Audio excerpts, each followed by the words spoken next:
out there when you. Is the light going to come on? There we go. All right. Good morning, everyone. Welcome to our May 12, 2026 Madison County Fiscal Court meeting. This is a regular scheduled meeting here at the Berea Annex in the council chambers, Berea Council Chambers. I always appreciate our mayor and the city council for allowing us to come down in their chambers and have our fiscal court meeting. It's always good to be in Berea. This time, Clerk Barger, if you will, call the roll. Master Combs. Here. Miller. Here. Master Hughes. Praise the Lord. Master Buckin. Present. Judge Taylor. Here. At this time, I'd like to invite my friend and pastor of Church on the Rock, Mark Sarver, up to lead us in a word of prayer. And before you pray, Mark, I think it would be appropriate, after the tragedy that we had here in Berea and in our county about a week and a half ago, I think it would be appropriate to have a moment of silence for the victims, for their families, and let's just all keep them in our thoughts and prayers. Absolutely. Yep. Thank you.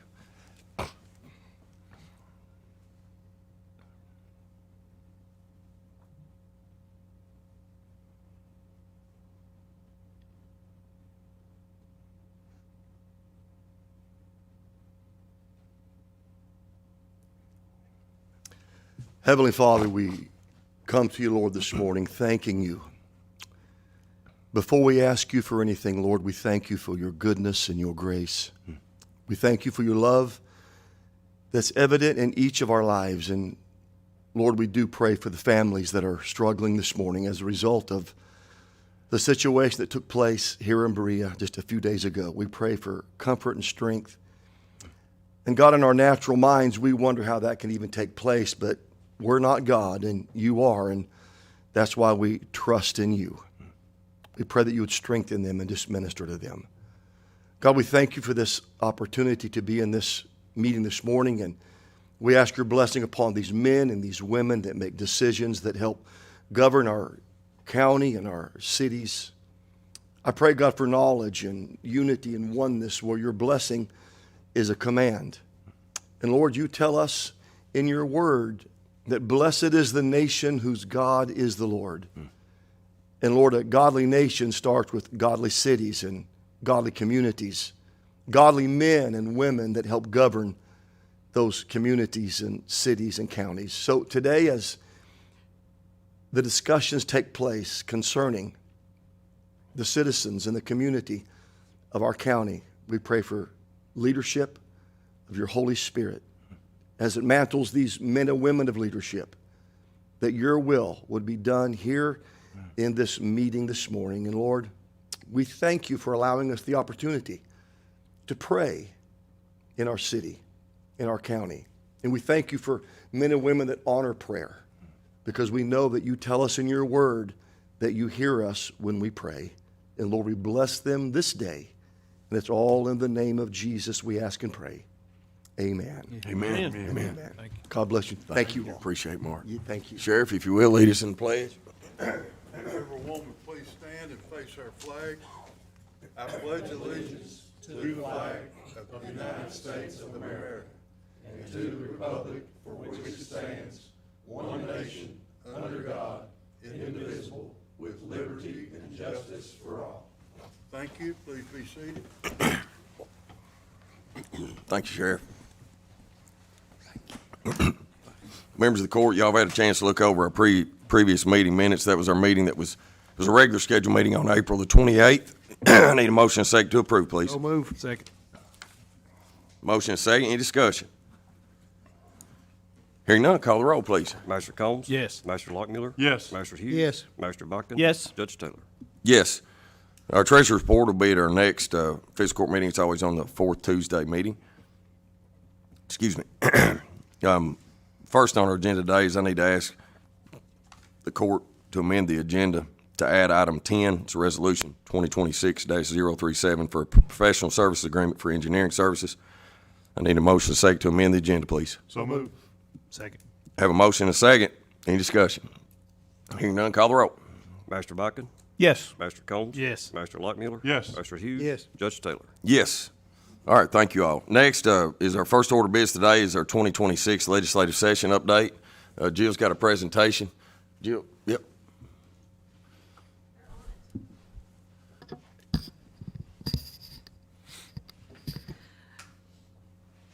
Well, Thank you all for, I mean, it's okay.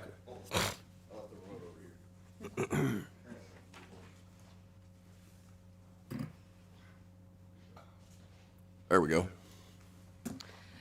thank you all for giving us the opportunity to present on success. That's always the fun and exciting things to talk about when we have record level success coming back to Madison County. And so the fiscal court has taken a very proactive approach in working with our state legislature and secured major investments during the 2026 session. And so we wanted to make sure and kind of highlight some of those things, make you all aware of what that looked like, because that's obviously a direction from the court.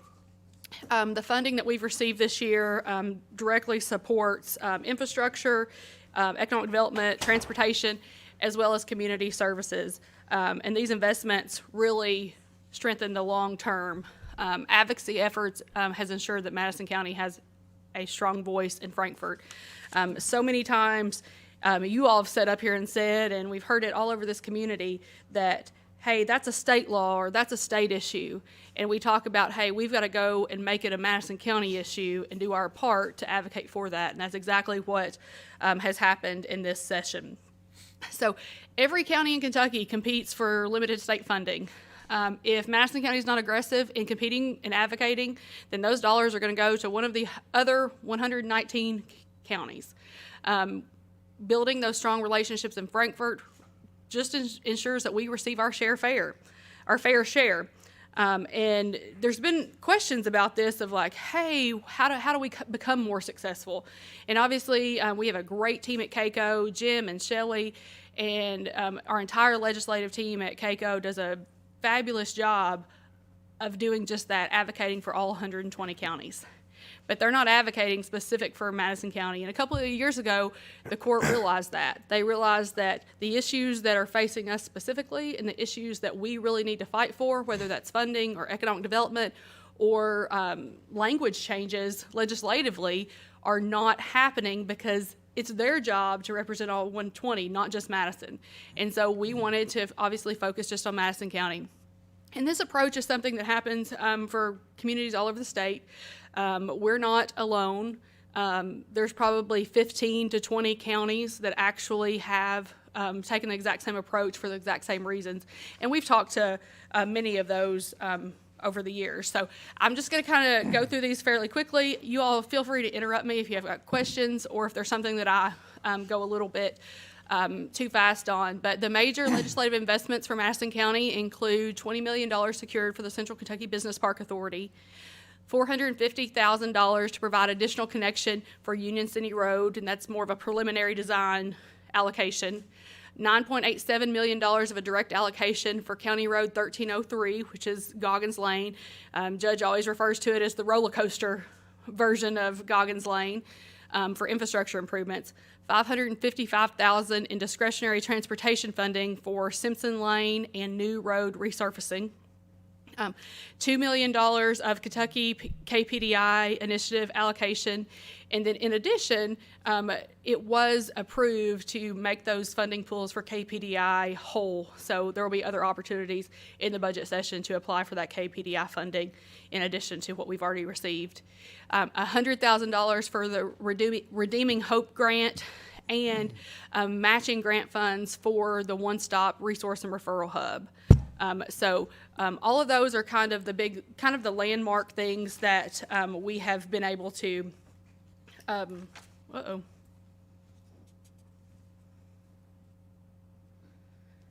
those are the landmark things that we've been able to secure funding on. Jill, I've got a comment to make, and that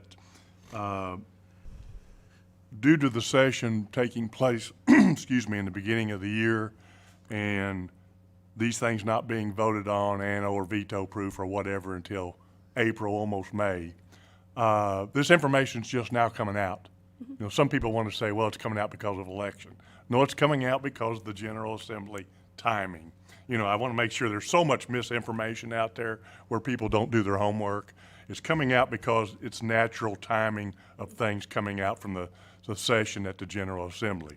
And the other thing is, it's not about just taking pictures. It's not about going over there and grinning and getting your picture taken with Senator Carpenter or representatives. It's about working them continuously through the year to have and develop a relationship, as I know you and the judge have, but and I'll just speak on my own behalf, but I know there's others on this court that have as well.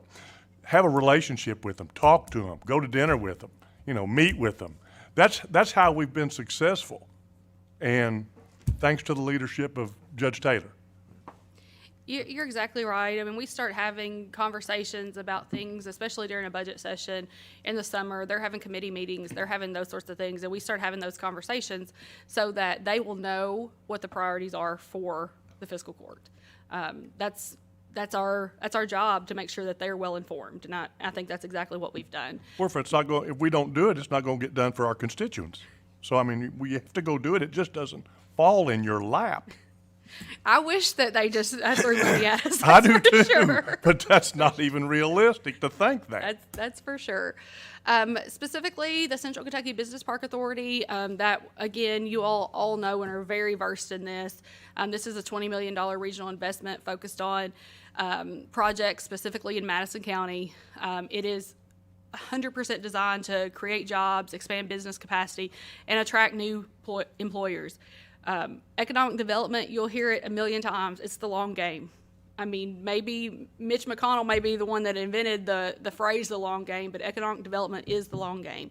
There is no decision in economic development that's going to happen next month or probably even next year, but it's going to happen for the next generation. And I think that's exactly what the legislature saw this funding as doing. We've kind of already talked about a little bit of that as far as job growth and what that looks like, and how the KPDI also rolls into that and supports that.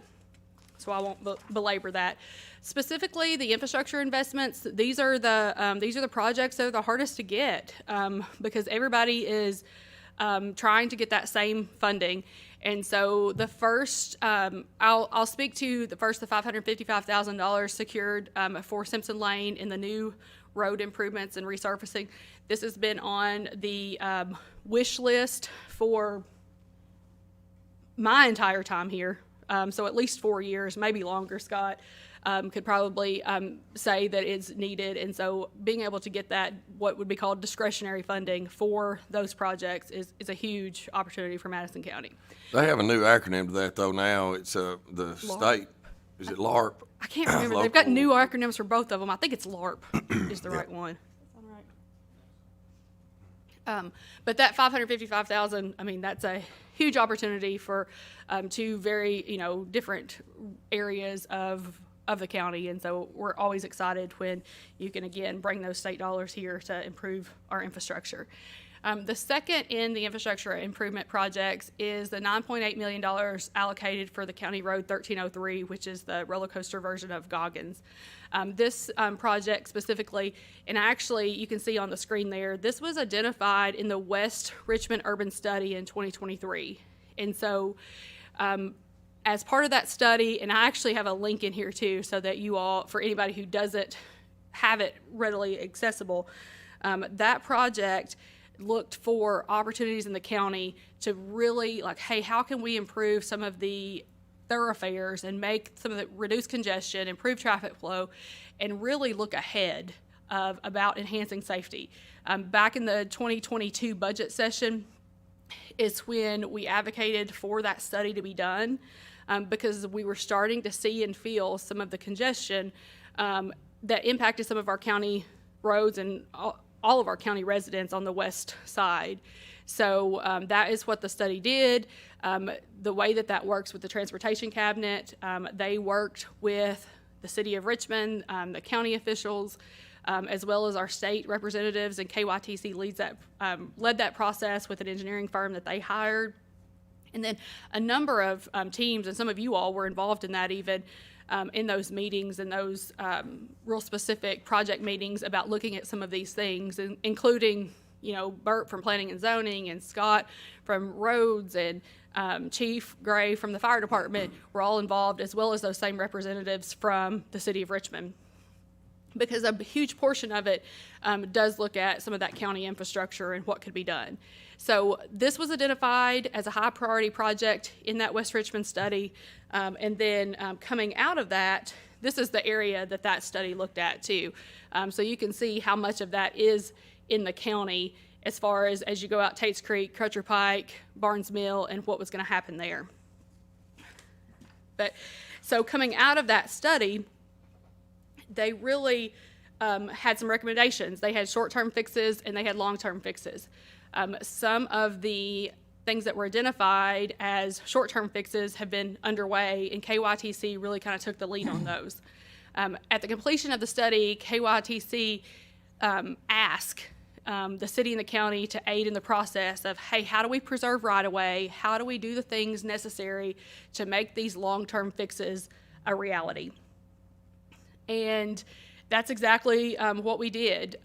We were successful in this, securing this funding because of your all's work, because of the proactive nature of the fiscal court, preserving the final access as requested by KYTC, taking the initiative to hire traffic engineers to use the concepts to further development, the costing, so that that could be presented to the legislature of, hey, here is a fix. You all identified the fix. Here's how we help support that fix. And presenting that long-term strategy to KYTC, the chair of the Transportation Committee, as well as our local legislators. So that is, and we know that's how we were successful. We've been told that's how we were successful because we did those things. And I think it was a great example, too. It's been brought up to me a couple of times. And I actually just asked Billy Ray about this, about the other side of Goggins and how that project worked very similarly. It was a direct allocation, I think in the late 90s, early 2000. I was asking Billy Ray if he was actually on the court when that happened because I was thinking the timing was probably about right.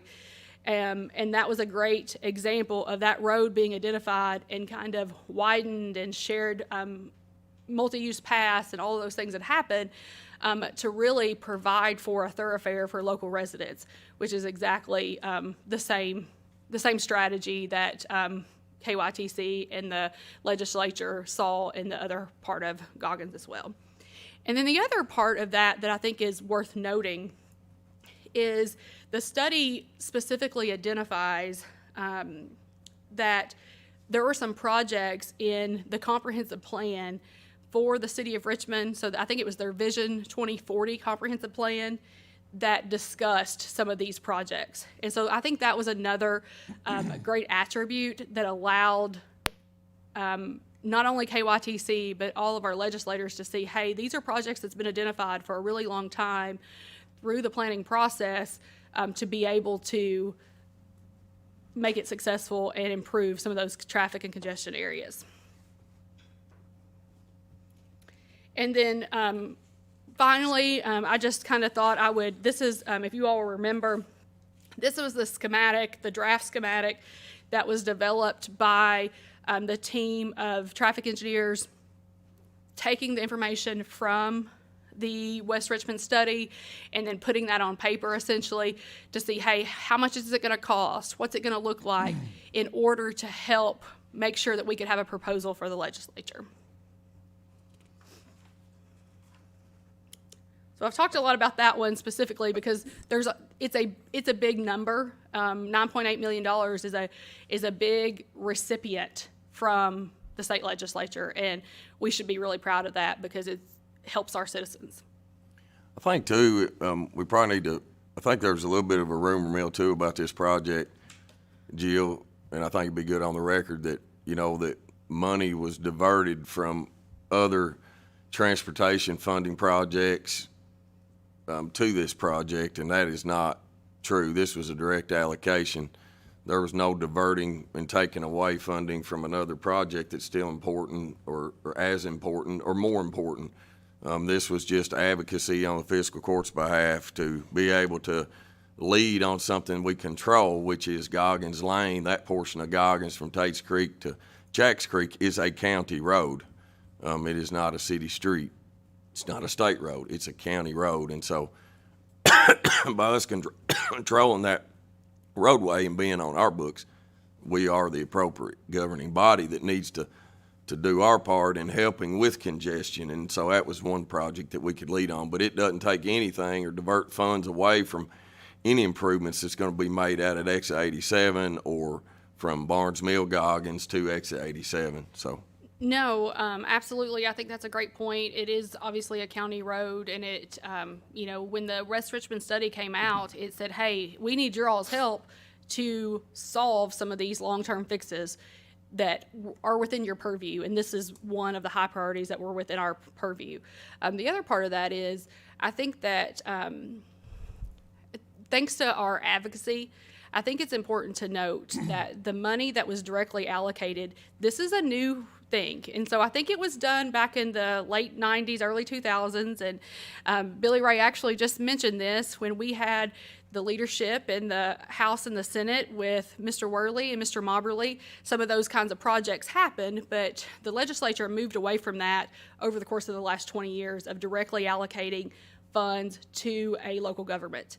And the legislature has been pretty honest about it, that this is a pilot project to see if by directly allocating to a local government that's capable of bidding those projects out and moving them along, if it will speed up infrastructure improvements faster than when KYTC leads it.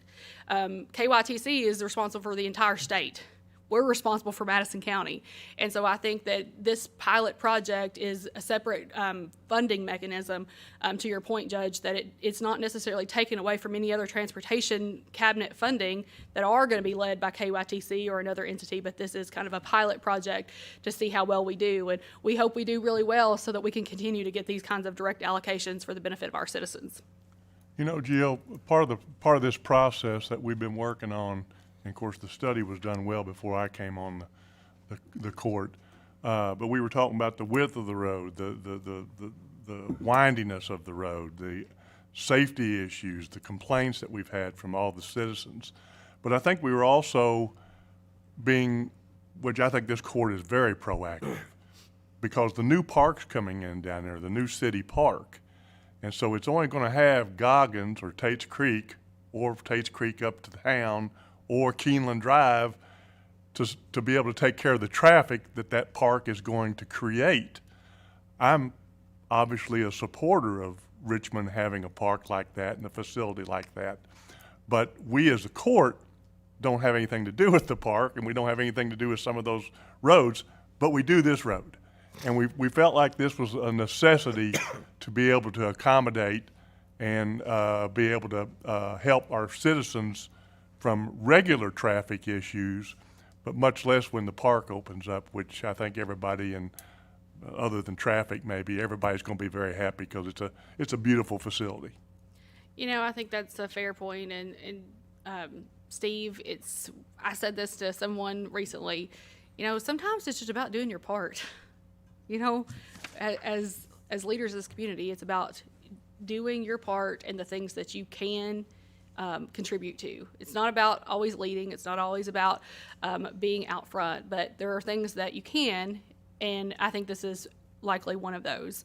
I think this will be a great thing for residents of that area. I think that we learn from I guess it's the new Goggins, you'd call it, the new version of Goggins, how impactful that's been. I think initially when some of this traffic study, and I would encourage all of you all, if you've not in a long time, because I had not read the West Richmond study since it first came out, I would encourage you to go back and read it, because there are a lot of ideas and projects in there that were put together by a lot of stakeholders that really identify other areas of opportunity, all the way out to Crutcher Pike and some of the long-term, like super long-term vision of that group of stakeholders. So I think it'd be worth your read to really know what those things say.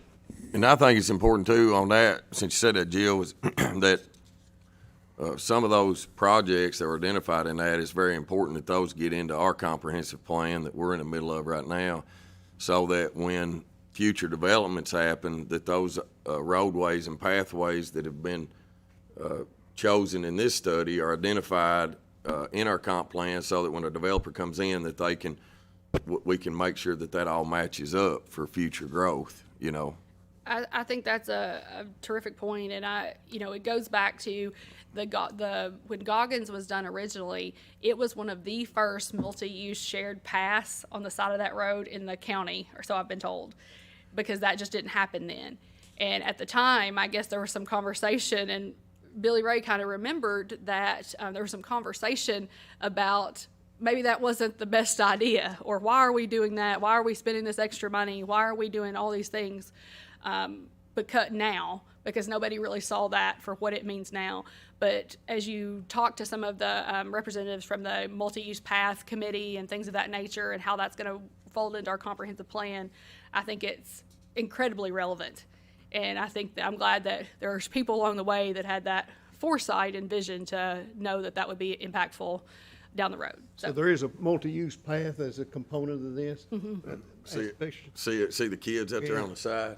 You know, I think we need to be mindful of having controlled access so that does not become a economic development zone that's just, that if it's for flow of traffic, that's what we need to try to preserve. It's hard to do, but that's. Yeah. Yeah, I think that's part of our comprehensive plan on those, of protecting those pathways. It doesn't mean a street can't pop off of them. Yeah. But it doesn't need to have a driveway. Yeah. You know, and really Goggins Lane, if you think about it, the new Goggins, I guess we still call it. But all the driveways that really have come off of that were driveways that were existing back before that project happened, right? Everything else has been like Brookline subdivision's a street. Covington Woods is a street. The street at the new development up by the new school. So I agree. And as the magistrate inside that district, Yeah. I would concur with that as well. Yeah. So I think this is an exciting one. I think it's exciting for the residents of that area too. We've already gotten a few calls to Steve's point earlier, when the state released a week or two ago some of the funding things that had happened. We've already gotten a few calls that said, yes, this is much needed. Now, I do think it's going to be confusing, so we're going to have to figure out what we're going to call them, because this may become the new Goggins, and so what we've referred to as the new Goggins is now going to be the old Goggins, so we'll have to change some semantics there, I guess. But so anyway, this is an exciting one. And then we kind of mentioned this earlier. It's always exciting when our local not-for-profits are successful in receiving state funding as well. Super proud and excited for Redeeming Hope for a $100,000 grant that they received for the state. Representative Fraser Gordon actually presented a check to them last Friday night for that funding. That the county will be the fiscal agent of that, just so you all know. So that will come back through court for us to be the fiscal agent, and then as expenditures happen through that project and that grant funding, it will come through you all. So just like we do with Hope's Wings and other not-for-profits that we serve as the fiscal agent for. And our finance team knows that, and they know how to handle that, so that's things that you'll see. And then the additional support that was secured for the One Stop is not technically allocated until the second year of the biennium budget, but it is matching funds, so there will still be a little bit more to come on how that will work, but we will serve as the fiscal agent of that as well. So what these investments mean: improve roads, infrastructure, traffic safety, all the things that we advocate for every single day, and the things that are important to you all as well. A few other things I just wanted to mention. Judge Taylor kind of referenced this a little bit earlier. There are some other local impact projects that did receive funding that is just good for you guys to know about. A little over $2 million for the intersection improvements at Barnes Mill and Goggins Lane. $4.3 million to the city of Berea for a new road that extends from Menelus to Mady. And then, of course, $50 million for the osteopathic medicine program at EKU. So our legislators definitely delivered for Madison County, not just us, but for some of our other agencies and partners as well. And so I think that the aggressive advocacy on that has paid off. And, you know, they hurt us, I guess is what I'll say.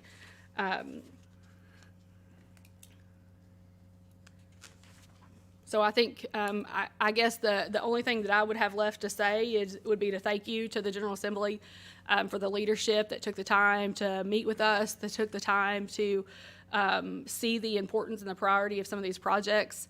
But Senator Carpenter said this last week, and it was he said it to be funny, but he said it. There was a time that I thought that Madison County had taken over my office, and he probably felt that way, and there was probably others that felt that way as well. So I think that that's what we're supposed to do, and kudos to you all for all making those trips as well, and making sure that we had a seat at the table when the money that was being handed out, that we got our fair share, because if it didn't go to us, it would go to one of the other 119 counties, and we'd much rather it go here than Warren County.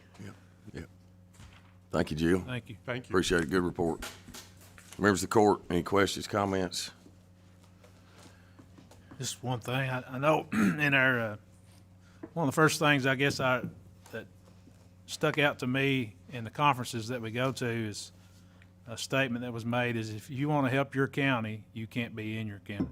You got to be advocating where those dollars are. And so that's important for us to be in Frankfurt, because that's where a lot of decisions are made that have effect on us directly.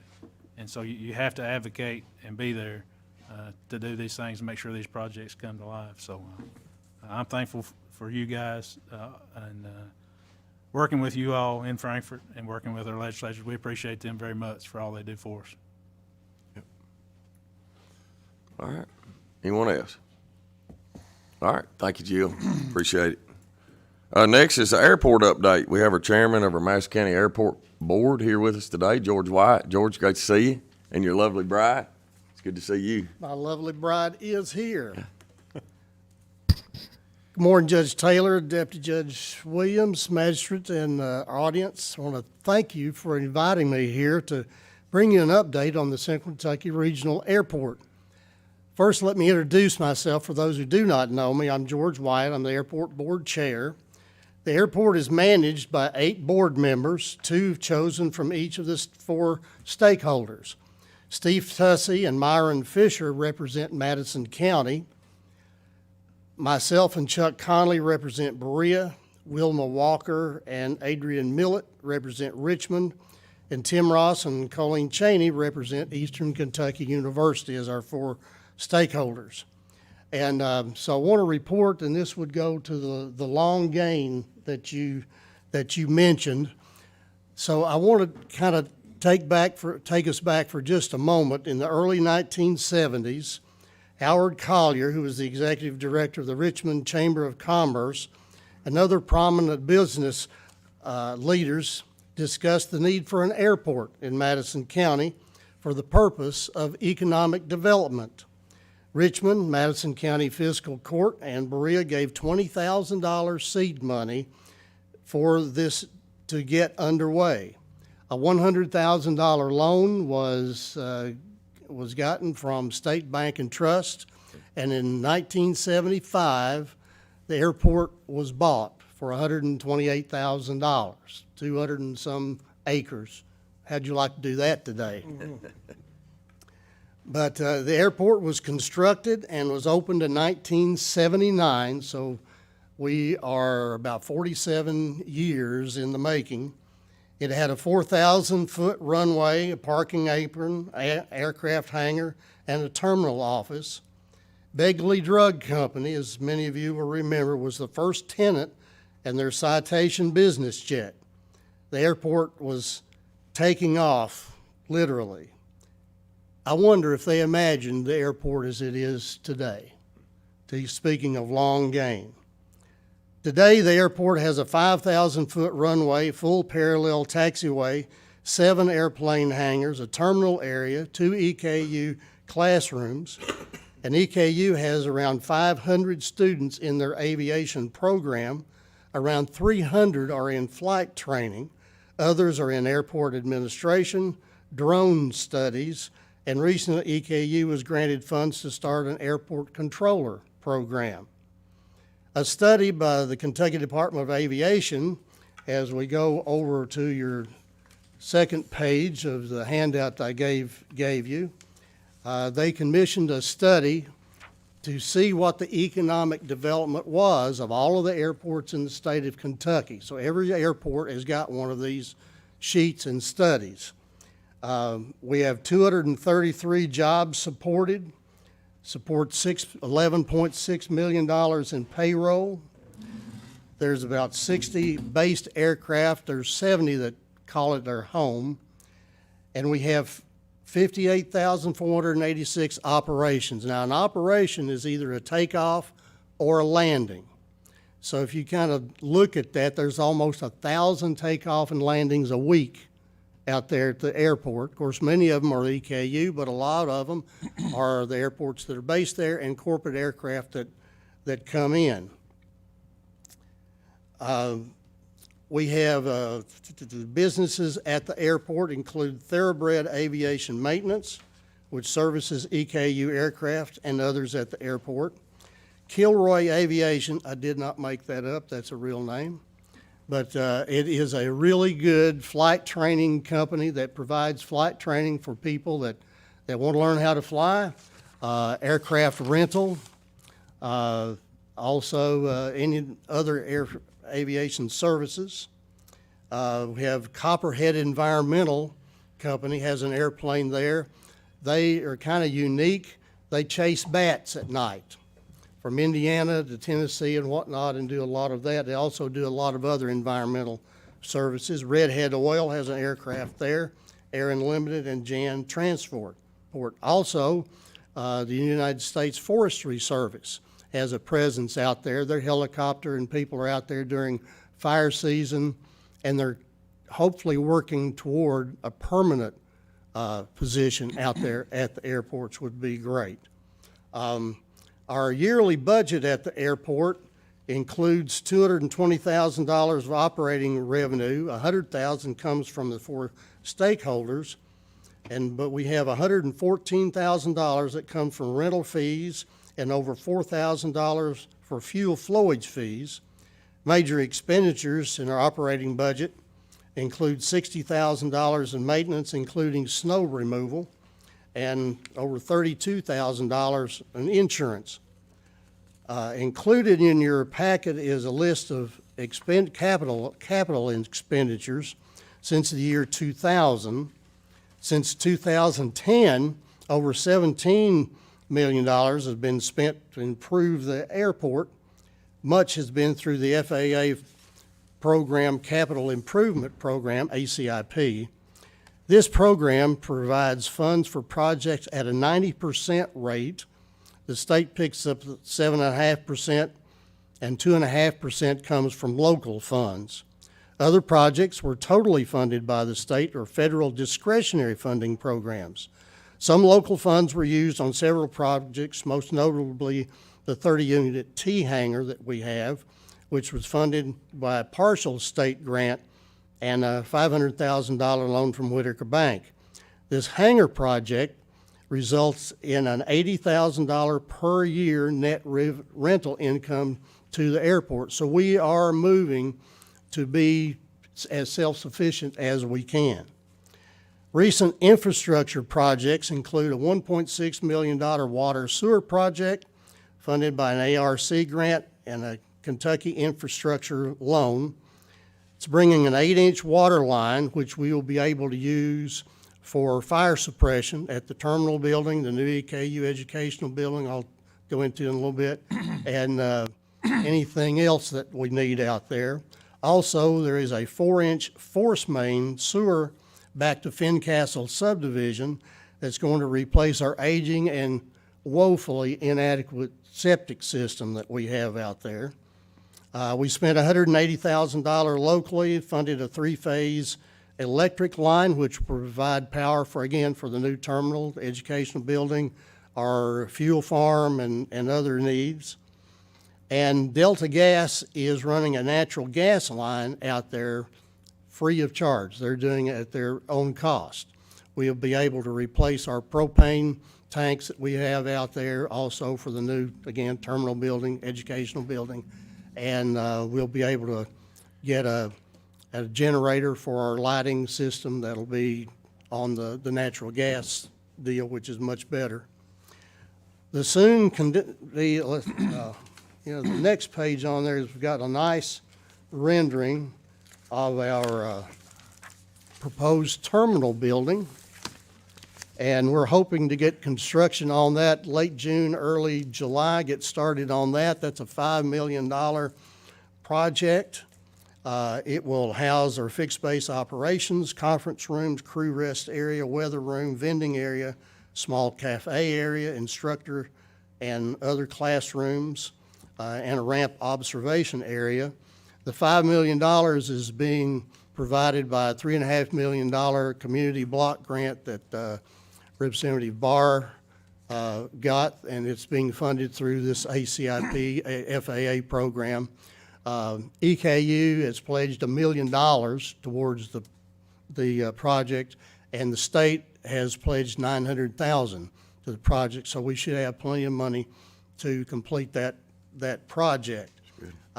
This has been planned for the last 12 years, initially designed by Central Kentucky Design here in Berea, and is now Brandstetter Carroll has refined it, and again, construction scheduled late June, early July, we're hoping. Also included in your packet on the last one of the last pages, I think, is a kind of a drawing of what we call the south ramp. And that is where we're going to move some of the EKU aircraft there, and then the north ramp will be for general aviation aircraft and corporate aviation. So for safety reasons and operational reasons, that's what we're doing there. The buildings and everything on the south ramp will be fully funded by EKU. Ramp will be partially funded again by the FAA, state and local. And it'll not be used just for EKU, but it'll be able to be used for all aircraft, whatever we need.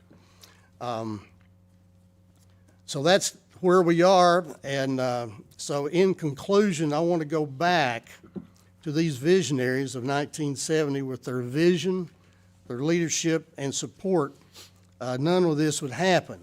Today, we are very appreciative of your vision, your leadership, and your support. We could not do this without you helping us and your collaboration with us. Judge Taylor, all of you have participated in various programs out at the airport. Magistrates Combe, Bodkin, and Hughes have come to numerous airport board meetings, and we've appreciated their input and everything. And we've just benefited from your all's leadership and cooperation and everything just immensely. We're kind of the envy of a lot of other airports when I go to these conventions and everything.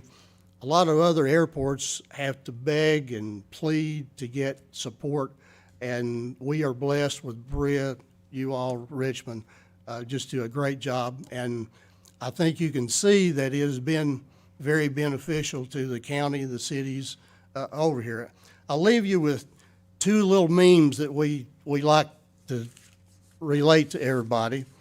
And one of them is that the airport is the front door to your community. Like if you go to buy a house or something, the front door, the front is what you see first. That impression carries you through to the other. And the other is that corporate executives do not come to your community on a Greyhound bus. They come in corporate aircraft. So your first impression of your community, if you want to get a large retail, a large industrial unit here, it's not a make or break, but the front door to your community goes a long way in their feeling about how they feel about coming to your community, and we've been very successful in that regard. So with that, I'll entertain any questions, comments you might have. No, George, you just hinted to it, but it's not a make or break, but it is very important when you consider that the alternative to them coming to the Madison County airports, they go to Lexington.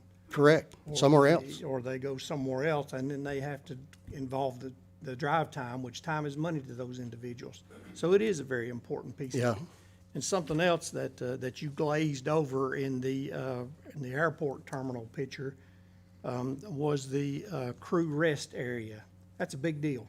A very big FAA deal. requires those folks to have a certain amount of rest in between their stops. And right now, and for a long time, it was a supply closet in the back. But, Yep, I mean, let's that's what call it is right now. That's what it is. And so this is a really big deal for those folks, and I'm glad that you all have been able to. Yeah, there have been many times, to your point, that they've dropped off their executives and they've gone back to Lexington to rest at the fixed base operation over there, and they've come back to pick up their executives.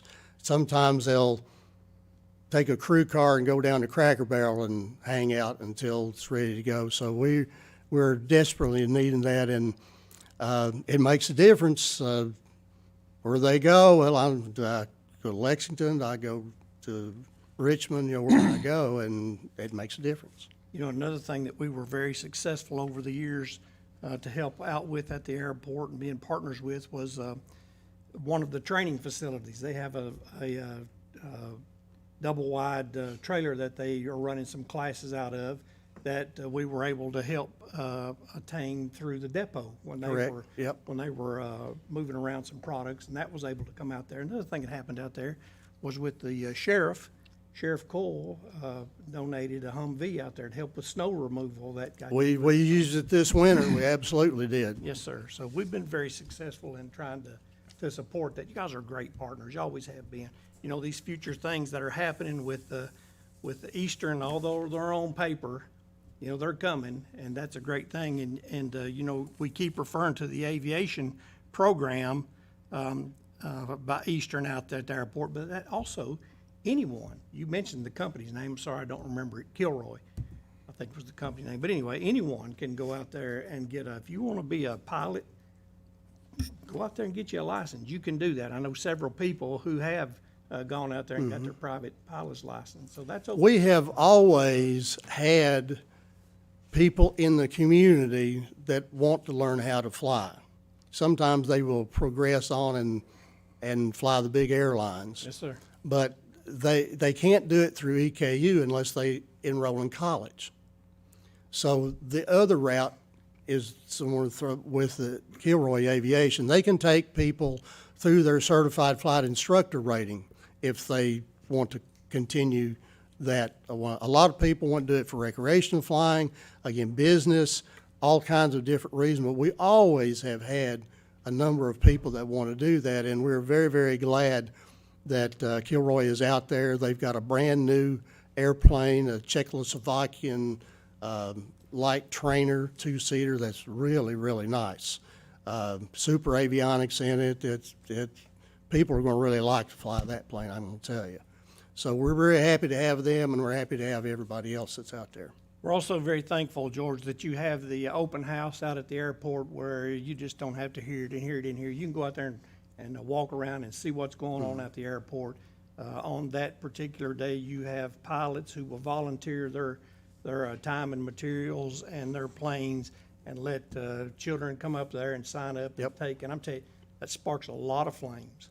You know, those It does. Those are future I've kids. started a lot, and you're talking Exactly about the Young Eagles Yes, sir. Experimental Aircraft Association is out there. Now, we haven't done that this spring because of a lot of construction that's out there and one thing and another, but we'll be getting back to doing that. But that's one of the best things that we do out there is inspire the next generation of aviators, and we're very happy we're able to do that. You have a great board out there, and we appreciate Thank you. everything you do for Madison County. Thank you. George, you reminded me, back in the early 70s, I was a student at EKU, but I was working for Charles Black Consulting Engineers. And Mr. Collier, I can remember Mr. Collier, and I can remember going out on that farm, Mr. George Begley, and I don't know who was the mayor here in Berea, but I was a young guy. I think all those guys are gone now, and here I am. I'm the old guy, but I was just a kid at that time walking across that. It's just a big, long field. I mean, there weren't many places that was suitable for a runway that had that much clearance. And anyway, you're my Well, that's interesting, yeah. 47 years ago. I'm starting to feel a little old. Just seasoned, that's all. Billy Ray, I think you're the one that told me just cheer up. It only gets worse. I tell Yeah, cheer up. I think you're the one that told me that. Just cheer up. It only gets worse. Every day your vertical is good. Yeah. George, there was a stat that I'd heard through one of the presentations within the last couple of years about the shortage of pilots. There was maybe a study done that do you know what that number was? It was a large number. And I don't know what the number is. Of course, it's changed, but it's still critical. Airline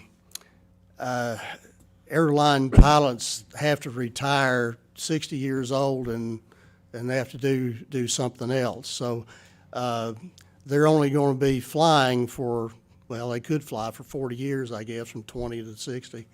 But they're retiring at a pretty rapid pace. And so you have like the baby boomers that came up and that kind of thing, they're quickly retiring. And so, yes, it is very critical. The graduates from Eastern Kentucky University, they walk across the stage and get their diploma, and then they go right off the stage into the right hand of a regional jet. They have virtually 100% placement from that program, and so it is very important to EKU. It's very important to the county. Again, we're talking about economic development. You saw the salaries. We've got the fixed base operator, we've got the maintenance people, we've got the line people, we've got the instructors out at the airport, but also we've got the professors and administrators and everything at EKU that are included in that. So it is a big economic driver of the county. And the students, they're in town for 4 years, for 500 of them, they're spending money and all that kind of thing. So it is a big deal. Fuel, somebody talked about fuel. Last month, we sold almost 20,000 gallons of aviation and jet fuel. And that's not unusual. That's April. We're not even into the flying season yet.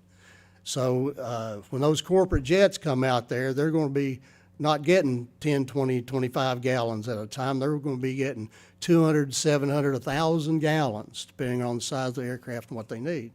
So we do a tremendous amount of fuel sales. The airport board gets 2 cents on every gallon that's pumped into the plane. So that's income for the board.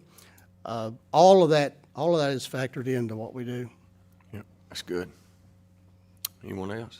Just appreciate what you do out there. It's been a pleasure to get to see you guys do your work. I know it's a lot of times things are slow. Seems like in aviation it's a little bit slower than regular government with the FFA or the FAA. And but you know, having an airport here is a big deal because one of the largest exports in Kentucky is aviation industry. A lot of people look at our automotive industry and think that's the big one, but there's aviation is huge for Kentucky. Yep. So- If you look at the state economic impact of the airports in the state, it's $14 billion. And that is very close to the aviation manufacturing economic impact. So aviation is big. In fact, aviation manufacturing, I mean, there are places in the state of Kentucky that build jet engines. And one of the biggest manufacturers is up in northern Kentucky that makes brakes for airlines.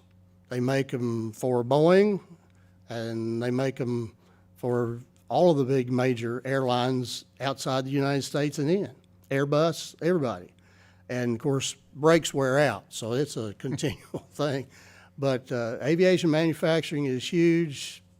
The airports are huge. Aviation is big in Kentucky. It certainly is. Thank you so much.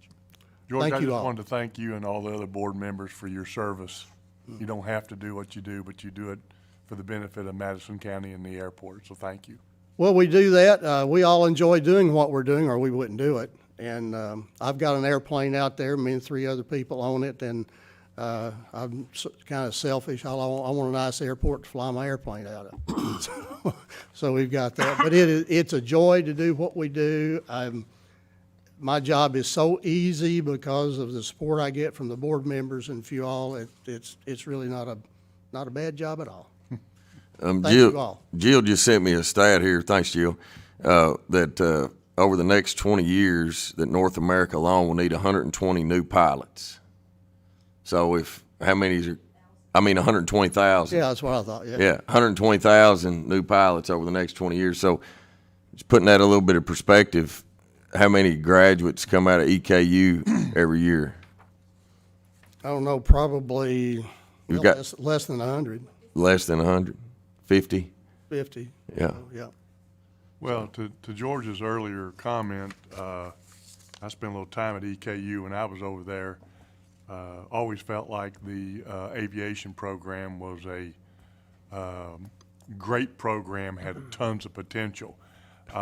What I've seen from sitting on the sidelines now is that potential is coming to fruition because the people at EKU are supporting it, growing it, and, you got to have airplanes because you got to be able to put a student up into the air to get their time and things like that. So the capital, the will, the desire, and the support of the administration and the board at EKU right now seems over the last 4 or 5 years to really have escalated versus when I was there. It was just, and it was an afterthought per se, but it was, how many times do you have 100% graduation to a job? Yeah. I mean, it's a no-brainer. That's right. It's absolutely right. So anyway, and I'm tickled to death to hear about the other addition that they're doing out there. So happy for EKU. I hope they continue to support and fund the growth of that program out there. Dr. Ross and Colleen Cheney, too, also have just been great additions out there to the board. I've seen their work in the past, and they're just super people, and we appreciate everything they've done. They have been obviously big supporters, but they have done a lot of work. They have really worked. They've not just sat on the board, but they have done a lot of great work. So we appreciate having them out there. Yeah.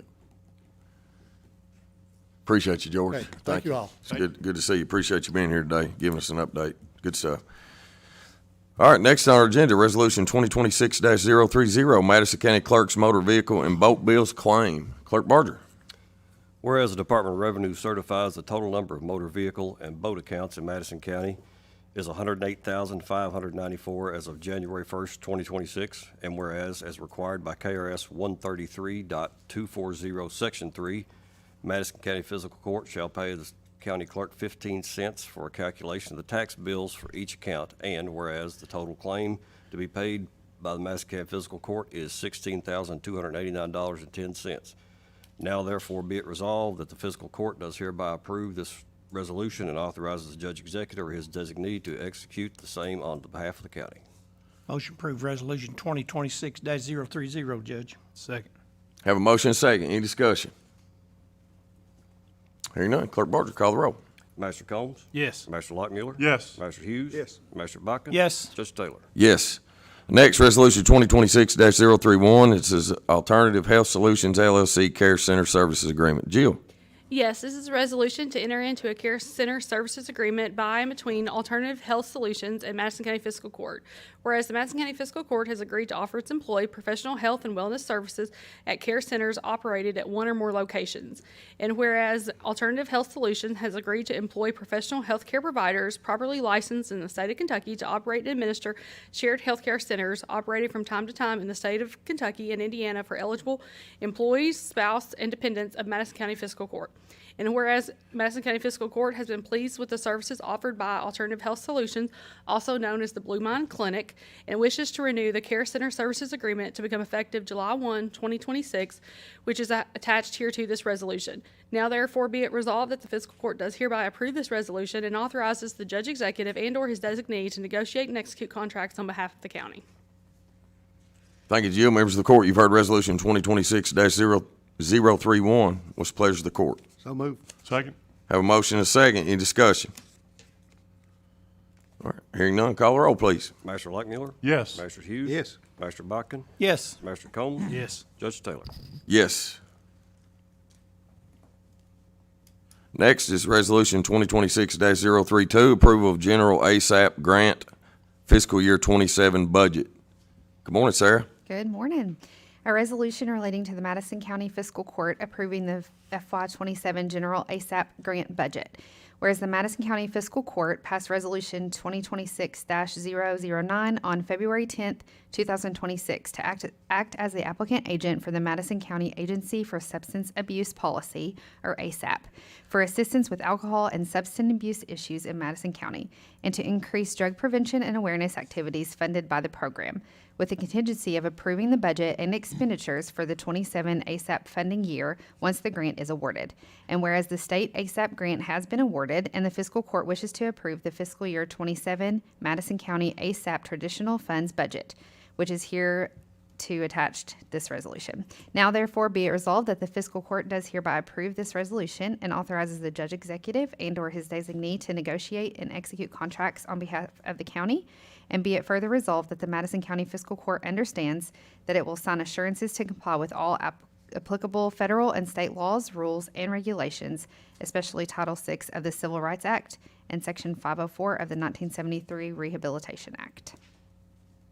Motion approved resolution 2026-032, Judge. Second. Have a motion and a second. Any discussion? Any comments? All right. Hearing none, call the roll, please. Master Hughes? Yes. Master Buckley? Yes. Master Combs? Yes. Master Lockmiller? Yes. Judge Taylor? Yes. Thank you all. Thanks, Sarah. Next is Resolution 2026-033. This is the Waste Tire Grant Funds application. Scott, good morning. Good morning. Resolution 2026-033, a resolution for application and administration of Kentucky Division of Waste Management Waste Tire Grant Funds. Whereas the Kentucky Division of Waste Management Waste Tire Grant Funds allows eligible communities to apply for assistance to recycle or dispose of waste tires, and whereas the maximum amount of the Kentucky Waste Tire Grant funding available to individual counties is $4,000, and whereas the Madison County Fiscal Court desires to make an application for these waste tire grant funds in the amount of $4,000 to be expended during the grant period of July 1st, 2026 through June 30th, 2027. And whereas there is no local match required. Now therefore be it resolved this 12th day of May, 2026 by Madison County, Kentucky, the judge executive and/or his designee is hereby authorized to make application for these funds, and if the application is successful, to enter into an agreement with the Kentucky Division of Waste Management to administer these grant funds, to execute any documents which are deemed necessary to facilitate and administer the award, and to act as the authorized correspondent for the above referenced project. Thanks, Scott. Members of the court, you've heard Resolution 2026-033. I need a motion and a second to approve, please. So move. Second. Have a motion and a second. Any discussion? Does this mean that the grant's got to be approved? If it is, then we're going to collect tires, and if it's not, we won't? That's correct. We've applied for this grant ever since I've been here. We've been awarded it every year. So this is something extra that we are able to take tires during the off years of the tire amnesty. So we have it every 3 years. So It is, yeah. I think it's up next year. Do you know how many we had last year? We expended all the funds except for, I believe, $200 or $300. So at $2 to $2 to $5 a tire, you can do the math, and we collected quite a few tires. It's very odd now that we get a call that there's any out on the side of the roads, or we've made a way for anybody to dispose of them if they need to. So there's no excuse. There's no excuse for throwing them Yeah, out you anymore. don't see them like you used to No. anymore. Thank you. Any other comments? We do have a motion and a second to approve. Hearing none, call the roll, please. Master Buckley? Yes. Master Combs? Yes. Master Lockmiller? Yes. Master Hughes? Yes. Judge Taylor? Yes. I did have an additional question for Scott, though. It wasn't about that. He and I had been discussing this for some time back, and I don't know, maybe every fiscal court member understands it and knows. But anyway, Scott, go over, I know most citizens and constituents probably don't know, but the work that you all do on solid waste and the funding that you get through a grant, the one that you and I were discussing was a $39,000 grant, I think. Can you explain that just so we'll be more transparent about what we are actually doing that's just kind of regular business for us, or excuse me, for you especially, that maybe the public doesn't understand when it comes to picking up trash and things alongside the roads? Yeah, so basically every year departments in Frankfurt put out these grants, we apply for them, and we have a household hazardous waste day. That's one time a year that you can dispose of nearly anything that you have. Mercury thermometers, pesticides, herbicides, anything that you can't normally dispose of or put in your trash, you can bring it to us free of charge. That $39,000 actually pays an entity who we bid the project out to. They come in and collect all these things, load them in a truck, and they have been taking them to Louisville to incinerate them. So all of those are properly disposed of. You know, it just helps our environment, it helps our county, it keeps it out of creeks and streams and woods, and we've been very successful in that. It has grown every year. We keep a track record of how many participants we have, and ever since we've done that, since I've been here, we have grown in participants every year. Well, and that's kind of the point I wanted to make, is that there's an effort on your part, and also, you know, obviously the judge's part. You and he are involved in daily operations, where we as court members are not. But there's an effort on your part to clean up our roads, to make things look good, and we do everything within the confines of funding and manpower that we can do. And I think a thank you is appropriate. It's what I'm trying to say, is that probably I've seen less and better looking county roads, and that's what we take care of as county roads too, not the city or the state. And I wanted just to commend you all on that, and you and your staff do a great job, and I wanted to thank you. I appreciate that, and a couple more things to add, you know, that we do, just to put it out there that people may not realize, is, you know, there's been conversations, well, we're wasting money by setting loaner dumpsters. We have a loaner dumpster program. It's totally false. I mean, we are actually taking a dumpster to someone's house that, you know, we don't know where that waste was going to go. They have no way of disposing of it. But what we're doing, we're taking charge of that and collecting it and putting it where it needs to be. So we're taking it out of our county. And in my opinion, that's where it needs to be. We also have furnished dumpsters at the road department in Richmond. You can bring stuff by any day that we're open. Mattresses, any kind of large item, any kind of metal scrap. We actually do have a metal scrap dumpster that has provided pretty decent income for the last 2 or 3 years since we've been doing it. And, you know, we offer all kinds of services, so anybody that's needing to discard something, there's no excuse anymore. Just give us a call, we'll tell you how to do it. Now, call us or get online. I mean, all the information's out there. You just got to go find it. I think the electronics recycling's good too. Electronics recycling Yes. is great. What was it you were telling us about a TV last time? The old tube style TVs. I mean, we had 2 dump truck loads of them. At the household hazardous waste event, yeah. Yeah, they're hard to dispose of, but, you know, Which it's good to throw that plug in, since we're talking about the household hazardous waste event. That'll be the first Saturday in October. always the first Saturday of October. And it actually is the same day as the Millstone Festival in Richmond. So Yep. you could go to the household hazardous waste event and drop your motor oils, oil-based paints, any kind of. Now, it's not latex paint. You can get rid of it by using kitty litter or sawdust. A lot of times, soak it up and it'll harden. But anyway, you could go to the household hazardous waste event and drop off all your stuff, and then head over to the Millstone Festival. Correct. Yep. That loaner dumpster program, Judge, with those new dumpsters, you know, we used to do it in dump trucks, and it wasn't the best dump trucks that we had. It was the worst. Just to be honest with you, it was pretty rough. But the point is those loaner dumpsters, man, that is a great program. I've had a lot of constituents of the 4th District who have used that program. They're very appreciative about it, and we thank you because.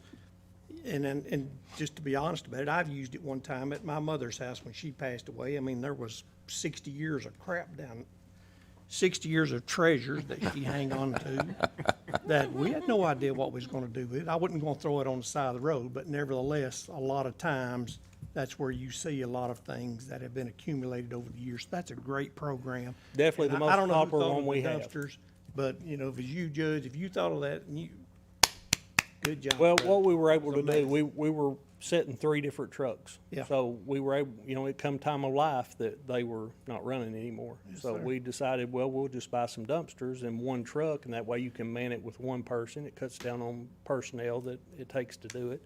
And it's just been real effective. And actually, in the middle of April, we were booked out for the entire year. Yes, sir. So it's a very popular program. Great program. Thank you. Thank you, Scott. All right, Chief, Resolution 2026-034. Resolution, Everybody's getting a turn today, ain't they? Yeah. Resolution 2026-034, resolution approving a memorandum of agreement for the fiscal year 2025 Emergency Management Performance Grant Program. Whereas the Federal Emergency Management Agency provides funding to support emergency management programs across the country through their Emergency Management Performance Grant Program. Whereas the Madison County Emergency Management Agency is the subgrantee of this funding from FEMA through Kentucky Emergency Management as the grantee. And whereas the Madison County EMA requires a contract for the distribution of federal fiscal year funding. And whereas this funding supports emergency management operations and preparedness activities and a 50% cost match up to the county is awarded. And whereas the Madison County Fiscal Court must provide an unsupplanting certification for the EMA program grant. And whereas the Madison County EMA has received the contract from KYEM for fiscal year 2025 EMA program funds and wishes to enter into the attached MOA with the terms beginning October 1, 2025 and continuing through September the 30th, 2026. Now therefore it be resolved that the fiscal court does hereby approve this resolution, authorize the judge executive and or his designee to negotiate an executive contracts on behalf of the county.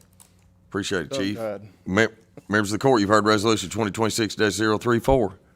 What's the pleasure of the court? Make a motion to approve. Second? Have a motion and a second. Any discussion? Chief, we're talking about $63,000. Do you know in any kind of detail what that money will be used for? In a breakdown? Our portion's only a little over 31,000, and it's a 50% match. We have to spend 62,000 something in order to get that 31 back. Last year, we used it to purchase our ATVs that we use on missing persons, that kind of thing. This year, we're probably going to use it for either some water rescue equipment or payroll. Thank you. Any other questions? All right. Hearing none, call the roll, please. Master Combs? Yes. Master Lockmuller? Yes. Master Hughes? Yes. Master Buckin? Yes. Judge Taylor? Yes, thanks, Chief. Thank you. Next, Resolution 2026-035. This is Madison County Fiscal Court Intervention Program, MOA, with Hope Swings Incorporated. Jill. This is a resolution to approve the memorandum of agreement for the Madison County Fiscal Court Intervention Program through the subcontract with Hope Swings Incorporated. Whereas Madison County Fiscal Court is committed to supporting the efforts of Hope Swings to empower victims of domestic violence to make safe and permanent changes through support, understanding, education, and awareness. And whereas the Madison County Fiscal Court finds it to be in the public interest to continue to provide an intervention program through a subcontract with Hope Swings Incorporated to improve the lives of women and children who are victims of abuse in Madison County. And whereas Hope Swings shall ensure victims who are in crisis receive provided crisis intervention services. These services may include, but are not limited to, safe shelter and housing, providing food and clothing, mental health counseling, which is provided through a contract with a mental health provider and a community partnership with Comp Care, and for victim and or support groups. Now therefore be it resolved that the fiscal court does hereby approve this resolution and authorizes the judge executive and or his designee to execute the same on behalf of the county. So move. Second. Have a motion and a second to approve Resolution 2026-035. Any discussion? I had some questions yesterday, Judge, and I appreciate you getting me some information on their reporting. There's some pretty in-depth reporting that has to be done on these, and I was just curious on who physically done those, and you got that to me. There's also some pretty detailed instructions on there about inventory of things that are purchased that, I was curious about those as well. It's done by a subcontractor. It's just, I was just curious on how we monitor that. Anyone else? So I appreciate that. Yeah, Thank you. absolutely, buddy. Anyone else? All right, hearing none. Clerk Barger, call the roll. Master Lockmuller? Yes. Master Hughes? Yes. Master Buckin? Yes. Master Combs? Yes. Judge Taylor? Yes. Next, Resolution 2026-036, official payroll breakdown for cost-shared employees. Sarah. Yes, a resolution for the Madison County Fiscal Court approving an official payroll breakdown for Madison County cost-shared employees to comply with Kentucky Emergency Management, KYEM, and Federal Emergency Management Agency, FEMA, standard operating procedures. Whereas in order to comply with KYEM and FEMA standard operating procedures, the Madison County Fiscal Court shall provide an official payroll breakdown for cost-shared employees. And whereas the official payroll breakdowns for cost-shared county employees are attached here to this resolution. Now therefore be it resolved that the Fiscal Court does hereby approve this resolution and authorizes the judge executive and/or his designee to execute the same on behalf of the county. Thank you, Sarah. Members of the court, you've heard Resolution 2026-036. Can I have a motion and a second to approve? So move. Second. Motion and second. Any discussion? All right, hearing none, call the roll, please. Magistrate Hughes? Yes. Magistrate Buchan? Yes. Magistrate Combs? Yes. Magistrate Luckmuller? Yes. Judge Taylor? Yes. Thank you. Thanks, Sarah. Next is Resolution 2026-037, the Professional Services Agreement for Engineering Services. Scott? A resolution to approve a professional service agreement between the Madison County Fiscal Court and Palmer Engineering. Whereas the Madison County Fiscal Court, the county, wishes to enter into a professional service agreement with Palmer Engineering for engineering services related to the Hagen Mill Bridge repair.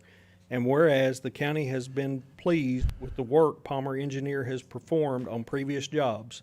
Now therefore be it resolved that the Fiscal Court does hereby approve this resolution and authorizes the judge executive and/or his designee to negotiate and execute contracts on behalf of the county. Motion approved resolution 2026-037, Judge. Second.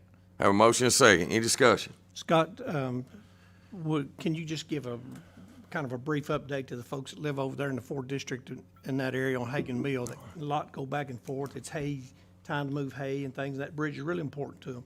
Could you just give an update on what the procedure is and what we're doing over there for the bridge that we need this? We realize it's very important for them, and there's actually a process we could go through. Judge and I discovered that, we could probably get some help with this fix, but it's going to take probably a year to do, so we've kind of moved away from that. We're going to hire this engineer. They tell us that they can wrap the arches in geotextile matting, Carbon mat, carbon matting, carbon fiber. that will satisfy the state's requirements to make the bridge safe, and it is a permanent repair.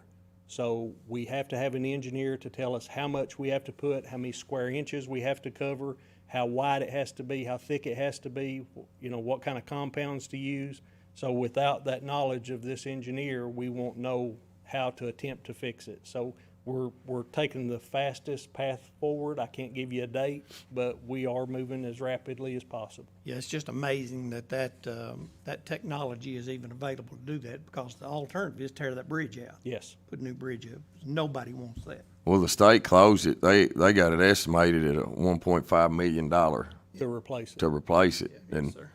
And so this route is obviously going to be a lot cheaper. And with this technology, to my understanding, this technology was created in the University of Kentucky Transportation Department with their engineering teams and stuff. And so that's already been used on other bridges in other places. But this bridge is they consider it a concrete arch beam bridge, correct? That's Yeah. correct. It is an arch beam concrete bridge. It's And they've been monitoring these cracks in them. They're if you looked at them with the eye, you'd think that they're really not that big a deal. But the gap at the bottom had spread more than what they, from their 2 years ago report, which is why they closed it. So How old is that bridge? 60s, 60s, mid-60s. 65, I think. You wouldn't tell it. We said, that's the painted bridge. We said it's probably lasted so long because of how much paint's been over it on the years. I don't know how many times we've repainted it, because that's in our bridge report every year. But then the college students and people come back down and graffiti it again. And The residents actually asked us to quit painting it white Yeah. because it was causing more traffic for people to come back and paint it, that they actually approached us and asked us not to repaint it again. I mean, they stole all the metal railings off Yes. of it Yes. over the years. It was just, Yep. And the state inspects all county bridges. So, somebody may say, well, why all of a sudden close it?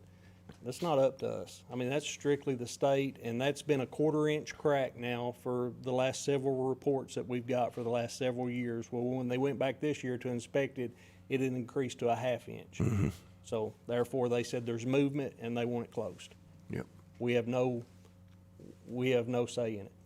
A fellow actually called me yesterday and asked me when the update on the bridge, if it would affect the graffiti, if we would, be whitewashing that bridge again. It's like, probably not wasting any more money on that, so. Yeah. It's become more of a landmark than anything. So we do have a motion and a second to approve Resolution 2026-037. Any other discussion? Hearing none, call the roll, please. Master Buckin? Yes. Master Combs? Yes. Master Lockmuller? Yes. Master Hughes? Yes. Judge Taylor? Yes. Thank you all. Jill, next is personnel. Oddly enough, you said that about that being a landmark. It's actually on Google Maps as a pinned landmark is the graffiti bridge, if you ever look. So I'm just asking the court to approve the personnel status changes that are in your court packet. So move. Second. Have a motion second. Any discussion? Hearing none, call the roll, please. Master Combs? Yes. Master Lockmuller? Yes. Master Hughes? Yes. Master Buckin? Yes. Judge Taylor? Yes. Thank you. Thanks, Jill. Next is Judge's report. I want to take a moment to recognize National Police Week and thank all of our law enforcement officers and agencies for their service and dedication to keeping our community safe, as well as those who've paid the ultimate sacrifice protecting our citizens. Tony and I have had some talks over the years with this, and we have Law Enforcement Day, which was a few months ago, I think, Tony. This is really more leading up to Memorial Day. So remember those that have paid the ultimate sacrifice, keep their families and their friends and the agencies or colleagues in your prayers, because it's our law enforcement team goes through a lot. We appreciate each and every one of you and what you all do, have done for many years, Sheriff. Thank you. Kentucky River Foothills is accepting applications for the spring subsidy cooling program through Low Income Home Energy Assistance Program, also known as LIHEAP. Applications will be accepted through May 22nd, 2026, or until funds are depleted. You can also visit www.foothillscap.org for more information. High school graduation ceremonies. So hopefully people, maybe if they're not going, they want to stay away from traffic. But Berea Community School, their graduating seniors will graduate on Friday, May the 26th at 7 p.m. at Berea College, Phelps Stokes. Again, that'll be Friday, May 22nd. 7 p.m. at Berea College, Phelps Stokes, and that's Berea Community School. Madison Central High School is also Friday, May 22nd at 5:30 p.m. to 9:30 p.m. That'll be at the EKU's Alumni Coliseum. Model Laboratory seniors will graduate Friday, May 22nd at 7 p.m. at EKU Center for the Arts. Madison Southern High School will be Saturday, May 23rd at 8:30 a.m. to 12:30 p.m. at EKU's Alumni Coliseum as well. So, again, be mindful of the increased traffic in those areas. And I want to congratulate all of our high school seniors here in Madison County. Our local cemeteries will be conducting their annual Memorial Day services coming up. Berea Cemetery will be Sunday, May 24th at 2 p.m. Richmond Cemetery, Monday, May 25th at 10 a.m. at the Summit Street entrance. Maple Grove Cemetery, Monday, May 25th at noon. And then Madison County Memorial Gardens will be Monday, May 25th at 1 p.m. Seating is limited, so bring a lawn chair or some kind of chair if you want to sit. Visit our website at www.madisoncountyky.gov/community events to see a list of events that are going on in our community. Also, you can post your event on our page by hitting the submit an event button to complete the form, and then your event will actually be on our community calendar. Madison County government and its related offices will be closed on Monday, May 25th for the Memorial Day holiday. Offices will reopen on Tuesday, May 26th at 8 a.m. Just remember, that's the day before our next fiscal court meeting, so we will not be in the office the day before, but anybody needs anything, they can still call me on Memorial Day, no problem. That's the end of my report. Comments from the magistrates? Hey, just a couple things, Judge. The 4th District Blacktop looks like it's pretty much completed now. I did get talk to a guy yesterday, called me, was curious about Rosstown Road. That was one of the roads that we done, and wondering why that we didn't finish up the last half a mile of it. And it's like, well, that was really a pretty simple answer. That's where the money ran out. We got the worst part of it, and I actually talked to Scott and convinced him to see if he could find a little extra money from some might have been left over from out last year to do another quarter of a mile of it, which he did. And so I certainly appreciate that. But, you know, listen, I'm gonna tell you something. I hate that. I hate starting blacktop, and Hagen Mill is a really good example on this. I told this fellow yesterday, since I've been in office, we've blacktopped Hagen Mill 3 times. This is actually starting on the 4th time. But unfortunately, that road is so long, you have to do it in sections. Done it in 3 sections to get it blacktop. Now we're starting back over again. But I mean, it is what it is. If you don't have the money to do from one end to the other, you do what you can and move on. So, but anyway, that's what's going on with that. And of course, you've gotten the update on the Hagen Mill Bridge. I talked to Brandon this morning. The state is starting some slope mowing today out on Dreyfus. Please give those guys plenty of room. You know how dangerous that is. It's just when the stuff flying off those mowers, it's kind of dangerous for you too. But give them a lot of room. They're doing the best they can out there. They're going to start out there today. They're also going to be working here, I'm hoping within the next week, definitely 2 weeks, on the Cal East, Menelus, south side of Cal East, south side of Duncannon there. There's about a quarter-mile stretch there where it grows out on the road. It's horrible. But anyway, he told me they're going to be knocking that out.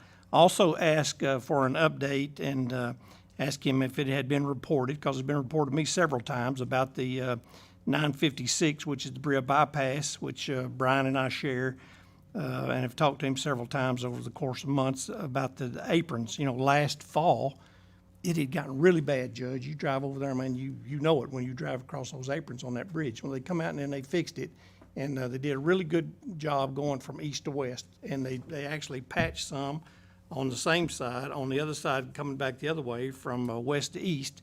But that side of it, the patching has fallen out, and it's gotten pretty rough over there. So, you know, Brandon's going to try to get to that as soon as they can get the contract and get that taken care of, and we certainly appreciate that. You know, you mentioned National Police Week. We are so fortunate here in Madison County. You know, we've got KSP. We've got that are just a super group. I wish there were more of them, but they're a super group. We've got our Sheriff's Department, which is accredited, an outstanding organization. We got RPD. We've got BPD, just all outstanding law enforcement people. And I'm going to tell you something. I'm thankful for those guys. You know, we've seen here within the last 2 weeks just another sampling of the things that they deal with every single day. I mean, I've said a million times I wouldn't have their job. But I'm thankful that we do have those people that will run toward the danger when everybody else is running away from it. And so, you know, if you see one of them out somewhere, pat them on the back. They're there for us day in and day out, and we certainly appreciate that. You mentioned it, Judge, but I just want to say this, that, you know, we won't be in court again before the election. Over the course of the history of this country, there's been hundreds of thousands of men, women who have lost their life and shed their blood from the Army, Navy, Air Force, Marines, Coast Guard, maybe not Space Force yet, but their time's coming.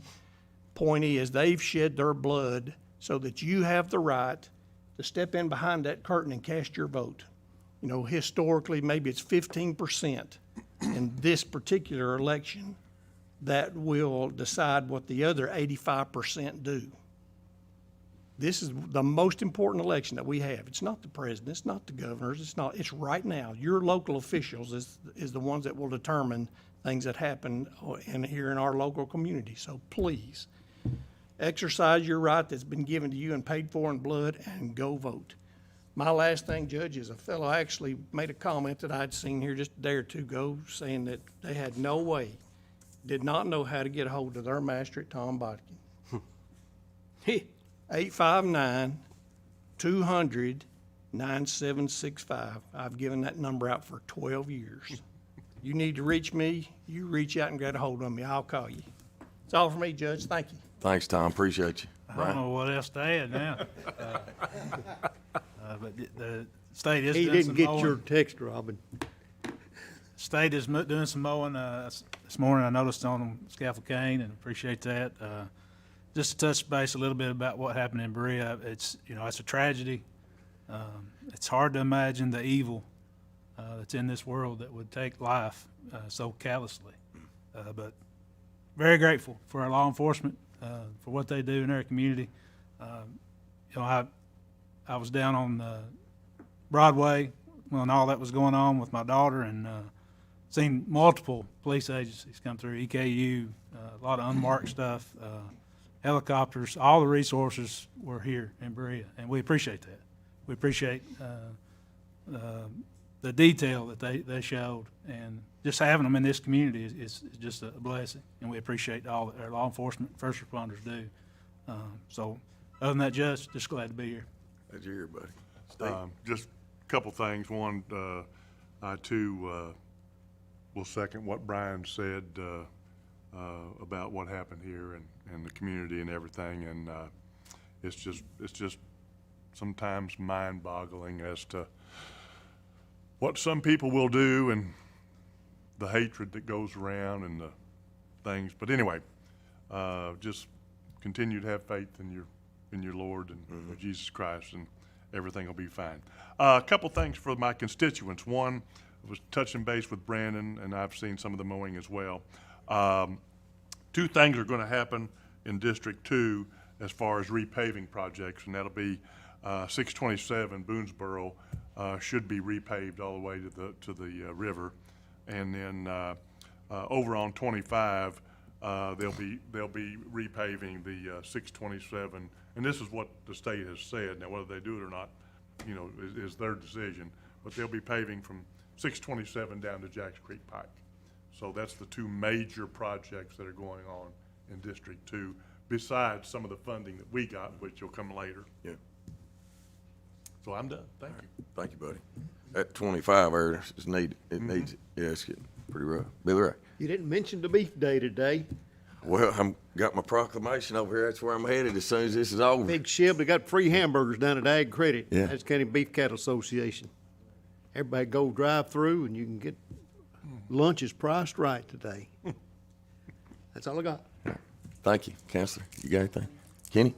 Yeah, we're doing walk-in absentee right now, and starting on Thursday, we'll be doing all the early voting polling locations will open up, and then, of course, a week from today is election day itself for the primary. So all our information's Madison County Clerk, ky.us.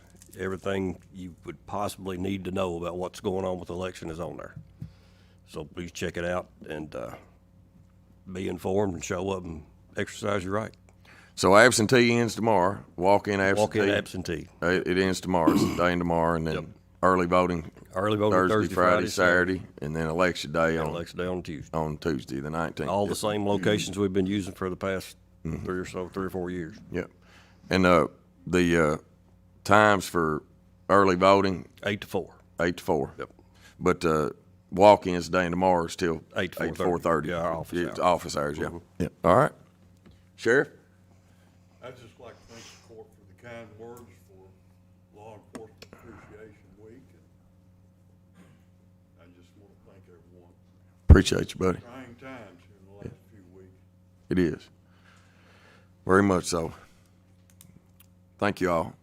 Comments from department heads. Any department heads today need to address the court? All right, public comment. Mary? Yeah, well, I mean, you can go to either one, but that one's closer. Yep. It's on, man. Okay, thank you. Hi, I'm Mary McMahon. I had a question, I got in on Jill's report. Mary, hang on just a second. I'm sorry. If you don't get on the mic, it doesn't get out to the Oh, world. yeah, I don't want the. Let's scoot you over. Okay. Will. All right, thanks, Kenny. Sure. Appreciate it. I had a question about the Goggins Road paving. The Schiff report had it lower originally. So, was it moved up because of the pilot project you all were able to get into? Is that how it came about? I don't know. You'd have to ask the transportation cabinet that, Mary. The shift program goes through the transportation cabinet. It's a scoring project, and there's a whole list of criteria Those transportation projects are, transportation projects are in a 6-year plan, and then they're scored. And they're scored by a lot of different entities, so that would be a question. If you want to send us that question, we'd be glad to forward it on to the Transportation Cabinet, or we could give you their email address. Okay. Was the state able to offer pilot programs to any other counties that you all know of, like you're getting? Yeah, I'm not sure. Okay. Could I ask about the airport? Could I just ask a quick question about that to this gentleman? Sure. I just had a question. Number one, when is the Community Day? I'm sorry, what? Is it Community Day that you mentioned? What was it called? Open house. Open house? I'm sorry, the open house. The open house. Yeah, we normally have it in May, but we've got a lot of construction going on out there, and we did not have it this year. But Oh, I just wondered when it was going to be, because it sounds like a neat event to be able to go to. yeah, we don't have any scheduled open house events right now, but we always encourage the public to come on out. And we'll be happy to give you a tour if we've got the time and all Sure. that kind of thing. And we're always welcome people to come out and look around. It's a great place to look at a sunset, one of the best places in the county to watch the sunset. So, but yeah, anytime anybody wants to come out and look at the airport, ask questions, come around, we're more than happy to have you. Okay, that's awesome. In the beginning of your report, you mentioned about I don't know if you call them, around like 58,000, I think was your number of the takeoffs and landings. I'm not sure if I got the number right or not. Yeah, the takeoff and landing number that I gave you, 58,000 a year, that is not a guess. We have a piece of equipment out there that's a telemetry sensor. It's called VerTower, and it records every takeoff and every landing, and we can watch it on the screen. It also records aircraft taxiing on the runway. We actually use it if you have, for some reason, an airplane that's making noise over your house and flying, you think, too low. You can call us and we can check the date and time. And generally, there's even the end number of the airplane on the screen. We can tell exactly what airplane that is. Sometimes it's not ours. We don't know who it is. It could be all kinds of things, but those numbers for takeoff and landings are very specific, and the state, by the way, has funded that program for all of the general aviation airports in the state. So all of those numbers of takeoff and landings in the state are accurate because of that telemetry. Are we one of the busiest airports in terms of takeoff and landing? Yeah, I think I don't know if I mentioned it or not, but we are the 4th busiest airport in the state. You've got Northern Kentucky, Cincinnati, you've got Muhammad Ali, got Bowman Field, us, and then Lexington. So general aviation airports, we're right behind Bowman Field. But in all of the airports in the state, we are the 4th busiest airport in the state of Kentucky. It's amazing. What percentage of those takeoffs and landings are the corporate planes you talked about versus the students practicing the takeoffs and landings? Yeah, most of them, I would say, I don't know, that number I don't know. But guessing, I'd say 75 to 80% of those are EKU aircraft. They have something like, if you do the math and the numbers, they'll do something like 150 takeoff and landings per day, just the EKU. But it is not unusual for us to have 2 or 3 corporate aircraft out there in any given day. And then we've got 40 other aircraft on the field that are owned by private individuals, and they fly sporadically, of course, busy one day, not the next, and that kind of thing. But as far as EKU aircraft, I would say 75 to 80% of those are EKU aircraft. Okay. Thank you very much for answering that. Sure, It was happy to a really do it. interesting presentation you did. Thank you. Thank you. Hey, Judge, I've used my nickel, but I got something else I need to say. All right. Social media, you know how much I love social media. But social media was pretty hot and heavy about 3 weeks ago, a month ago, over the installation and use of flock cameras in Berea. Those flock cameras were instrumental in catching that young man that committed that crime over there at that bank. You know, they're not there to spy on us. They're there to protect us. And that individual, they didn't catch him going out of town, but the cameras had recorded him coming into town. And that's one of the tools that was used to track that guy down. Yeah. Thank you, Tom. Anyone else, public comment? All right, seeing none, I'm gonna get this right, Robin.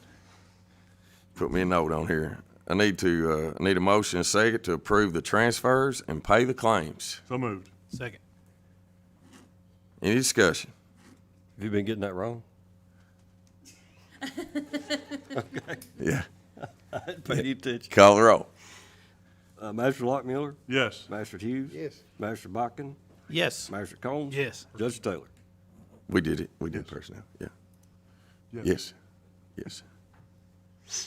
All right, our next meeting's May 26, 2026. It'll be in Richmond in our fiscal courtroom at 9:30 a.m. Again, May 26, 2026, in Richmond at our fiscal courtroom at 135 West Irvin Street at 9:30 a.m. I need a motion and a second to adjourn. So moved. Second. Call the roll. Master Hughes, Aye. Master Botkin. Yes. Master Combs. Yes. Master Lockmuller. Yes. Judge Taylor.